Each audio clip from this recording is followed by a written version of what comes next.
Hello, मी सायली तुमचे स्वागत करते पुन्हा एकदा नवीन व्हिडिओमध्ये। कसे आहात सगळे? मस्त राहा, स्वस्त राहा। तर आज मी शेअर करत आहे माझं नाईट किचन क्लीनिंग रूटीन। जेव्हा एखादं तळणीचे पदार्थ करतो तेव्हा सगळ्यात जास्त गॅस आपला जो आहे तो घाण होतो। त्यामुळे जे आहे गॅस तर घाण होतो, तेलकट होतो, त्याचप्रमाणे किचन ओटाही आपला जो आहे तो पूर्णपणे तेलकट होतो। म्हणून जेव्हा कधीही आपण तळणीचे पदार्थ किंवा इतर काही पदार्थ बनवले ज्याच्यामुळे आपला गॅस आणि ओटा तेलकट होत असेल तर अशा वेळी गॅस ओटा क्लिनिंग करणं हे खूप गरजेचं आहे। कारण जर आपण गॅस क्लिनिंग वगैरे नाही केलं तर ते अजून तेलकट होत जातं।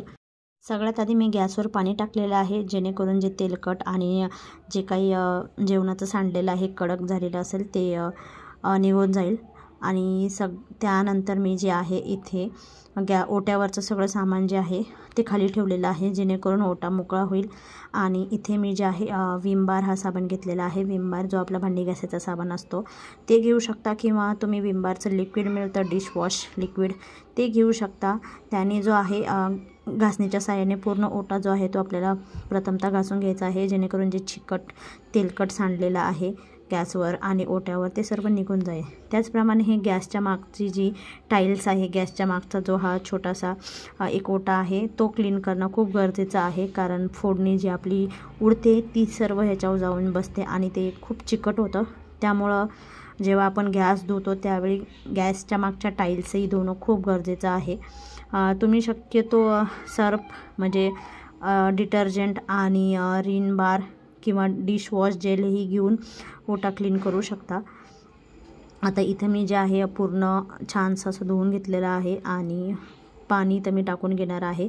पाणी टाकून पूर्ण जो आहे माझा गॅस आणि ओटा हा क्लीन करून घेतलेला आहे आणि सर्व पाणी जे आहे आता ते मी काढून घेणार आहे।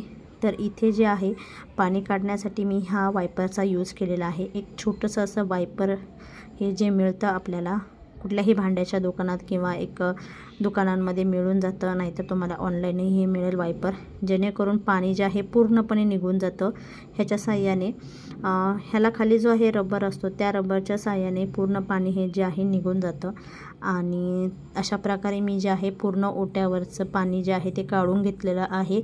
आणि आता सगळ्यात शेवटी मी इथे जे आहे नळ आणि नळाच्या मागच्या जे टाईल्स आहेत त्या घासून घेणार आहेत, जेणेकरून नळही क्लीन होतील आणि मागच्या ज्या टाईल्स आहेत त्याही क्लीन होतील।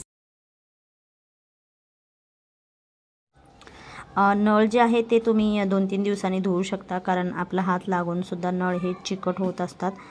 तर अशा प्रकारे आठवड्यातून एकदा किंवा दोनदा किंवा तुम्हाला जसा टाईम मिळेल तसा तुम्ही ओटा क्लीन करून घेतला तर किचन ओटा जो आहे तो स्वच्छ राहील, जेणेकरून जे आहे झुरळही होणार नाहीत। आणि मी जे आहे रोज जे आहे असं किचन क्लिनिंग करते। आणि त्याचप्रमाणे जे आहे मी ट्रॉल्या आणि लॉफ्टही पुसून घेते। तर अशा प्रकारे रोज रात्री किंवा जेव्हा तुम्हाला वेळ मिळेल तेव्हा तुम्ही असं किचन क्लिनिंग करत जा, जेणेकरून जे आहे सकाळी एकदम उठल्यावर तुम्हाला फ्रेश असं किचन मिळेल आणि झुरळही होणार नाहीत। कारण जर किचन आपलं क्लीन असेल, भांडे वगैरे व्यवस्थित घासून ठेवली असेल, ओटा क्लीन ठेवला असेल तर झुरळं अजिबात येणार नाहीत। चला तर मग भेटूया नेक्स्ट व्हिडिओमध्ये। आजचा व्हिडिओ कसा वाटला ते कमेंट करून नक्की सांगा। थँक्यू।